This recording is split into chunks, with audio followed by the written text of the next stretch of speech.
Founder Space, Startup Supercharged.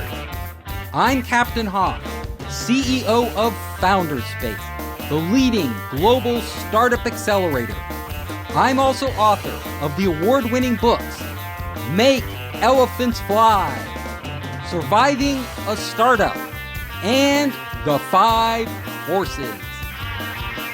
Welcome to the Founder Space podcast, and today we have a fantastic guest when it comes to strategy. Anthony Taylor, he is the CEO of SME Strategy.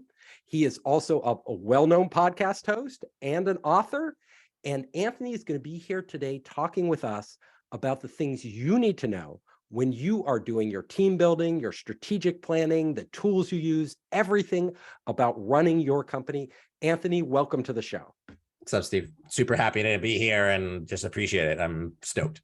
You're stoked. I am stoked. So let's dive into the nitty-gritty. I like to get a lot of content out there for our listeners. Let's talk about the core value you offer CEOs. So you work with a lot of CEOs. They tend to run companies that are $50 million, $100 million. That's your sweet spot. You are really working with them on their strategy as a coach, giving them direction, looking out for pitfalls. What is some of the advice you give them that has really worked in the past, that you see that really lights up their eyes?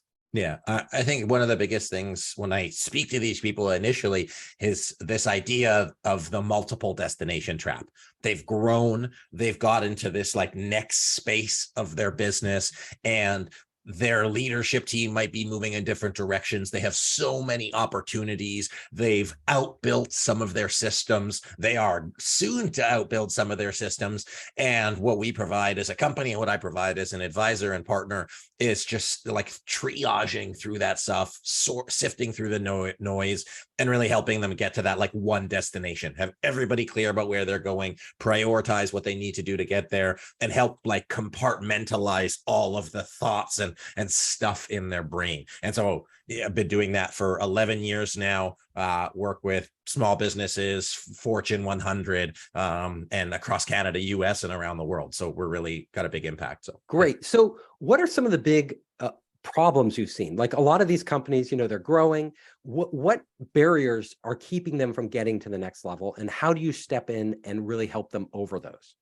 A couple of key ones. So one is prioritization. They've got too many things on their plate as an organization and not enough time, money, energy. So what we help them do through our process is focus on a couple of those, not just so the leadership team can be clear, but when you've got 100, 200, 300, 400 people in your organization, that they need to know what all of those things are. The other is, as the leadership team grows and as the management expands, having the capacity to implement strategy. So having enough communication structure, goal setting, culture, those are the two big things. And then third is accountability. People get so busy in the day-to-day that they often don't have time or don't make time to work on the business. So those three things are big growing pains that people experience, and they have it at different stages of their journey. So let's say I have 10 projects going. 10 is too many, right? We've lost our focus, but we're doing a lot of stuff. But I have a hard time. How do I figure out which one of these I should be focused on, and which it's really hard to kill stuff? All of these 10 may have potential. How do you help them figure that out? Yeah. So we say it's not that you shouldn't do them, because if they're there, many of them are opportunities. How I have people think about it is, if you've got 10 things you're working on, you've got 10% of your total time, money, energy, which means you're spreading your resources like peanut butter and you're not making as much progress as you can.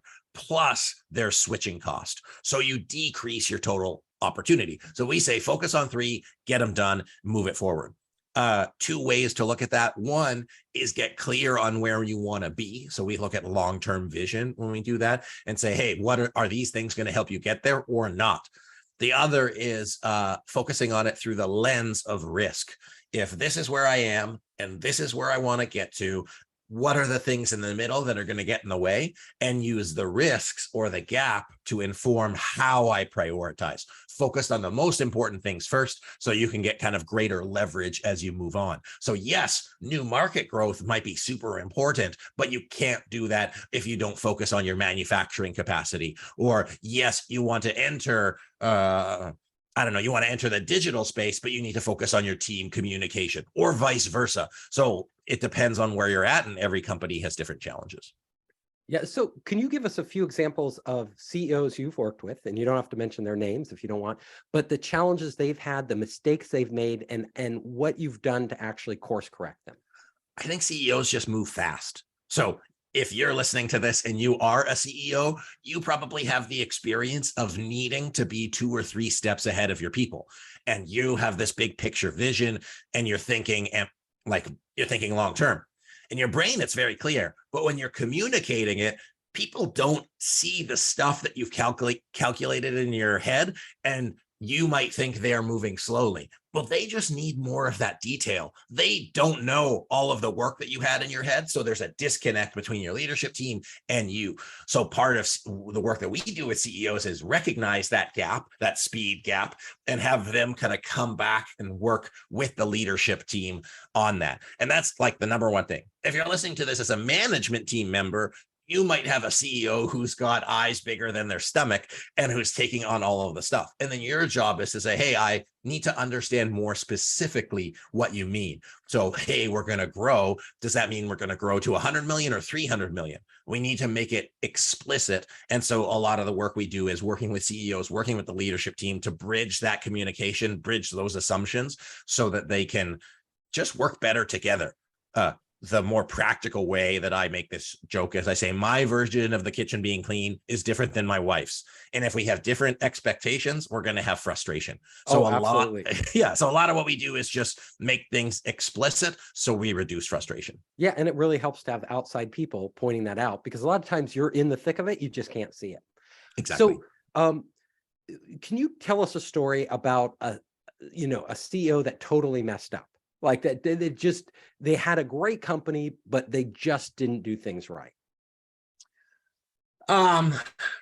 We were working with an organization for a long time, and the CEO, let's be delicate, of course, the CEO always had to be right. And so what's interesting about the perspectives is your job as a CEO is to support your executive team in moving the plan forward. You're not supposed to be doing the work. Where it broke down was that they were not listening. They were leading their vision, but nobody was following them, and they weren't doing the things to build the trust, to build the rapport. Ultimately, and it happens all the time, if you see high turnover in an organization, in this current organization, we saw a lot of high turnover. It was because the CEO was not listening to his people. Their ambitious vision was not something that they wanted to be a part of, mainly because they didn't know the details, and it really stalled the organization out through a challenging time. Now, as I say that story, I'm thinking of a company and an organization, because it wasn't a company at the time. But as I play it out, the same story applies to 3 or 4 different CEO didn't do this well. So it's a story that's been told before. Yes, exactly. Yeah, because you can. A lot of CEOs have egos. A lot of CEOs are also insecure, right? So like you mentioned, they have to be right. It's not what I think CEOs need to understand. It's not whether they're right. It's whether they come to the right answer. Like they can try, and people see through that. When you always have to be right, nobody wants to argue with you because you are the CEO. You're like, you have control over them, right? You're their boss. And if you're always going to make it end up like you're right and they're wrong, that creates a really bad dynamic. Can I expand on that? Because I think that's an excellent point. It's when your leadership team stops challenging you because you've beat them down, that's where you just have yes people. And that's not what you pay them for. They're paid too well not to challenge you. But where the ego, as you had mentioned, takes over is where it doesn't matter what they say. And then they become withdrawn, they become apathetic, and they're not really contributing like they should. And that is like the first signal. So you have to allow them to challenge, but it sucks as a CEO, speaking as a CEO myself, because it kind of, you're always like, ooh, I'm doing this. So it makes you think that you're wrong as a person, but it's not. And the thing we coach people on is just look at the process. They're not saying you are bad as the CEO. They're saying this process, this system, this structure doesn't work for our company. And when you can take your ego out of it and also be vulnerable, it helps really Yeah, a lot of us empower your people. internalize those things every time they criticize an action that we've told the company to take, because we're the CEO and ultimately we're responsible. We think they're criticizing us, but it's not. They're actually, and if you stop them from criticizing and pointing out the flaws in what you're doing, then you shut them down. Right, you literally shut down for room for any improvement. You demoralize them. They're not. They're like, well, if he's just going to beat me up every time I point out a flaw, I'm just not going to say it, and the company's going to suffer. But have you seen this being different? Because I know you see a lot of different companies. Do you see it being different in startups versus large companies, that dynamic? No, it's human nature, right? So people do this at an early stage in startups and end up killing the startup. They sometimes, and people change too. Sometimes they get bigger egos as it goes along. They think they're always right. And we see, a lot of problems with that. We see Elon Musk taking over Twitter, like he tends to have a big ego. So I don't think he's listening to his employees. He's telling them what to do and not listening to what they've been in Twitter a long time. They may have learned something, but if they speak up, they're getting pushed aside. So, I have a hot take on that. I don't know if you want that on this show. Fire away. I think that, so we've talked so far about the importance of aligned leadership and getting people bought in. I do think that there is a time for not that. And it's in times of crises, as in if you were in war and you were like getting shot at, literally shot at, I wouldn't want my commander to be going by a consensus approach. If there's a fire in a building, I wouldn't want to say, hey, so what do you think? Do you think we should take this ladder? Or do you feel more comfortable like walking in the stairs? So in the case of Twitter, I think that there is a $44 billion case for autocratic leadership. I think it's only used in short intervals for a little bit of time.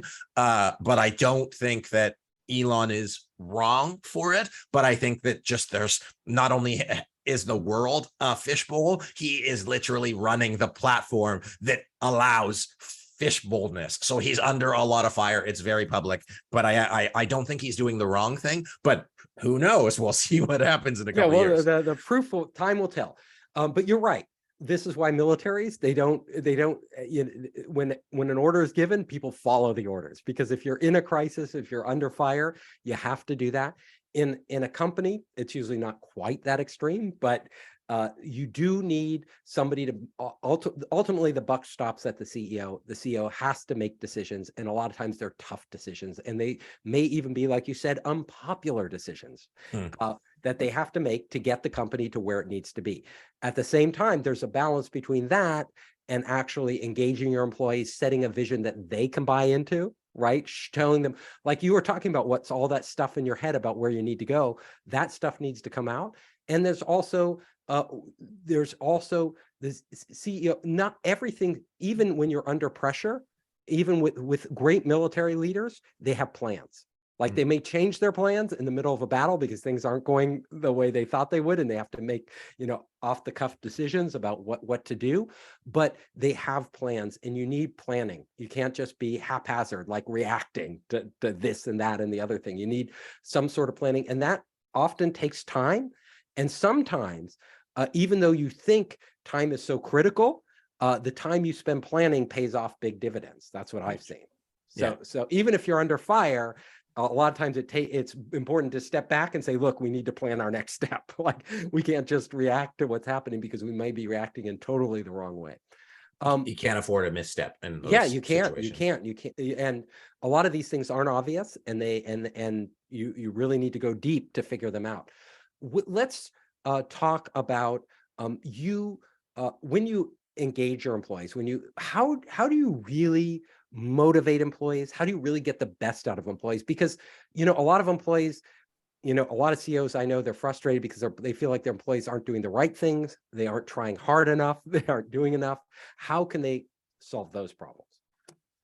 So another hot take on that is, if your employees aren't doing the right things, it's your fault because you didn't tell them the right things to do.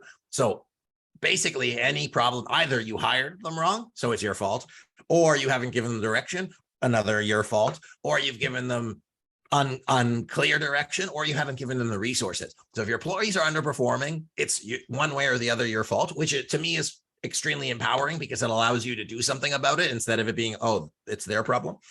But as a leader and as a CEO, your job is to help people get what they want.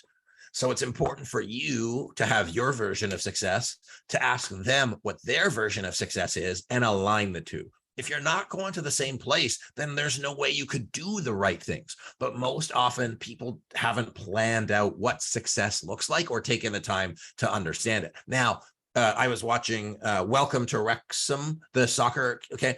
And so one of these like star players, spoiler alert, gets signed with a team. And they said, well, he's going to be very expensive. But his money wasn't the motivator for him. For him, it was to be close to his family. And so for you as a CEO, if you don't know what motivates your people, if you don't know what is important to them, and you also don't know what they value in terms of behaviors out of your coworkers, then how can you get the best out of them? So you need to put the structure in place. That's the strategy. But then you also need to make sure that you are supporting them one-on-one, and that's the leadership. So that's why those two things go together, and you can't have one without the other. If you have a great plan but crappy culture, it's not going to move forward. So you need the plan and the environment. Yes. And the environment is really, like you said, about understanding your employees. It's not about putting in foosball tables and free lunches. It's about understanding what motivates them in their life. Why are they at this job? What do they want to achieve in their careers? Really, really important.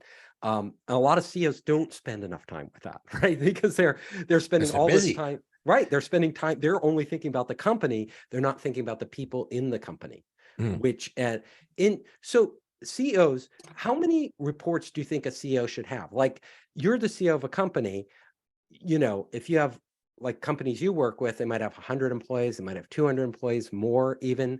How involved should they be with, and what's the best way to manage a company? Should they be spreading themselves out over more employees? Should they just have a cadre of a few trusted employees? Okay. Every organization has their own org chart, and every organization has the different system that works for them. What I have seen to be effective is a strong management team, and where it centralizes some of the communication. So the CEO has their executive team that leads the business and they lead them. So maybe like 7 to 10 people. And then if there's a COO, then creating like a little bit of a bridge there. The key part is that if you have to have all of these communication with people, it's impossible as a CEO to do it at scale. So you need to empower your leadership. You do need to put layers of management in place to support the communication and support filtering information. You don't want all of the information, but you do need the important stuff. So there is no one size fits all, but I do think a right-sized management team for the size of the organization, and middle managers that are empowered to support those key decisions is a structure to support the right amount of communication and employee support. So yeah, it's kind of a vague answer. I found if you have like more than 7 to 10 people reporting to you, really hard to know them, right? Really hard to understand them, really hard to form the bonds and the deep communication that you need to actually do a good job of managing them. So I think what you're saying is absolutely right. That core management team is critical, right? So those 7+ people that you surround yourself with, they have to be amazing. Now, what happens? How do you know if somebody's underperforming? How do you know if they're underperforming because of you, or they're simply not up to the job? Okay. And then what do you do in those cases? All right, we're really getting into it. So I want to go back to the previous thing, is that certain layers of management expand. And going back to the Elon Musk example, is that when you have 12, 15 people, it just becomes management or decisions by committee. And it's really hard to manage. So you need to continuously being, I say creating layers to make them easier to manage. So if we switch it to employee management, performance management, it's the importance of tracking, monitoring, and actually being clear of what performance is. As soon as we're done recording today, I'm doing a workshop on tracking, monitoring, reporting for a very large senior leadership team so that they can be clear about what it looks like. So like in your car, you've got a dashboard that tells you how fast you're going. It tells you how much gas you have. It tells you all of those things. And you have an idea of what good enough looks like. But if employees don't have good enough, whether that's in their roles, whether that's metrics, whether that's, contribution, then there's no way for them to be successful. Or if you look at a sports example, do you have a scoreboard? So how do you know if your team is underperforming? You need to make sure you have clear measures of what their success is. If they don't have those measures, then they're never going to be successful. If they do have their measures and they're not meeting them, then you have to look at the quality and the quantity of their work. And then you have to kind of put more focus, energy in terms of management. And then you have to decide, what is a sufficient time to train them? Is it 3 months, 6 months, 9 months, a year to get them up to speed? And then if given all of those things, they aren't there, then you say, hey, this is probably not going to work out. Now, that's a much bigger conversation with a lot more intricacies to it. But I think that, are your people given the tools they need to succeed? And if you haven't given them those things, then it's on you. If you have, and not sufficient to what you think, but sufficient to what they think, then they'll know, hey, I'm not performing. And then it makes it a little bit easier. Yeah. So very clear KPIs of what they need to hit in order to make the business go. One thing that I recommend to CEOs is it shouldn't be the CEO's job to come up with these KPIs. And this sounds kind of radical. You think the CEO should be coming up with them, but I think the best way to come up with them is to go to your employees and tell you, what do you need to do to actually get our company to where we know it needs to be? So the CEO sets the overall goal where the company needs to be, and then the employees break down that into KPIs that they have to achieve to get to that point. How do you advise companies? I would agree. We look at it a little bit differently because we look at the entire structure. So we look like strategically KPIs, but I think it has to be in conjunction, because on one hand, you say, oh, I think I should do this. And it's like, well, if you think you should do this, but as an organization, we need up here, then there's a gap between what we need and what you think is there. The other problem I see is people often think operationally. They want to do stuff, but they forget about the why. So what are the outcomes, key performance indicators, or however you want to frame it, that this role looks like? If you're in sales, it's pretty easy. If you're in HR, it's a little bit harder. If you're in finance, it's a little bit harder. And I can't say that I'm an expert at those functional areas, but I think finding the right representation of what success looks like in that role is important for them to be, contributing not only operationally, do the job and the tasks, but strategically, are you moving the overall business forward? Yes, really important. Now, I want to segue into another topic. You use a lot of tools, right, with these CEOs to make their organizations function better, to make them function better. Can you tell us about some of your favorite tools and recommend them? Okay. What is really important and interesting right now? We're doing a lot of scenario planning right now. So, and by the way, if you just Google it, I probably have a video on it. So scenario planning is a cool tool to plan for uncertainty. It's where you make alternate versions of the future. Change management is a big one, because as organizations, big and small, institute new things, that comes up a lot. The value proposition canvas is a really cool one that I like, as you're entering new markets or shifting consumer trends. That's a big one. And I'd say those are my top 3 cool tools, other than or in addition to, the strategic planning process in general. Okay, great. So Anthony, do you have any other words of wisdom for our entrepreneurs out there that can really help them get to the next level? Some parting words. I think if you don't know what the next level is, how the heck are you ever going to get there? Great one. That is the job of the CEO, right? To know what the next level is, and the most important one. So Anthony, can you tell our audience how they can get a hold of you, where your podcast is? You have a wonderful podcast and everything else. Cool. Anthony C. Taylor on the internet. So you can look at me there. Our podcast is the Strategy and Leadership Podcast. We got 50,000 plays a month. So we got lots of cool things, including Steve. Captain Hoff was a guest recently. So check out that episode. That was a good time. And then SME Strategy online. And then if you're interested in learning more about how to do strategic planning, go courses.smestrategy.net. And we've got a course that breaks you through the whole process. And it's really good. I made it myself, but we get a lot of great reviews from it. So I hope you enjoyed the show. If you liked it, hit the subscribe button and share it with your friends. You can help us create more great content by subscribing and sharing. Also, if you want to access our online startup program, our investor network, and our entrepreneur resources, just come to founderspace.com.